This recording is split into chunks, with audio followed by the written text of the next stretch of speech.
Komisi Pemilihan Umum atau KPU membolehkan mantan narapidana korupsi mendaftar sebagai calon anggota legislatif atau caleg dalam pemilu 2024 mendatang. Berikut ini beberapa poin yang menjadi pertimbangan terkait pencalonan mantan napi korupsi dalam Undang-Undang Pemilu.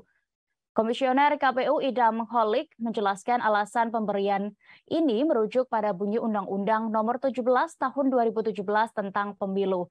Keputusan tersebut juga tercantum dalam putusan Mahkamah Agung Nomor 46P Tahun 2018.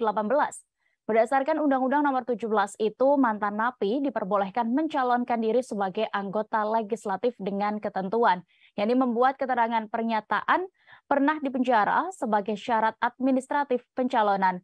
Sementara untuk mantan koruptor yang mencalonkan diri pada pemilu 2024 akan diwajibkan mengumumkan statusnya sebagai mantan napi melalui media massa. Lebih lanjut, Idam Holik menjelaskan dalam membuat aturan penyelenggaraan pemilu, pihaknya berpedoman pada peraturan perundang-undangan. Kemudian Undang-Undang Nomor 39 Tahun 1999 tentang hak asasi manusia juga telah mengatur hak untuk memilih dan dipilih.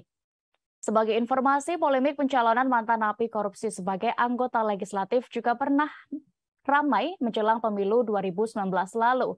Saat itu KPU melarang mantan koruptor mencalonkan diri sebagai peserta pemilu 2019. Larangan itu diatur dalam Peraturan KPU atau PKPU Nomor 20 Tahun 2018. Putusan MA ini, kata Idam, juga menjadi salah satu pertimbangan KPU untuk tidak melarang napi korupsi mencalonkan diri di pemilu. Terima kasih sudah nonton. Jangan lupa like, subscribe, dan share ya.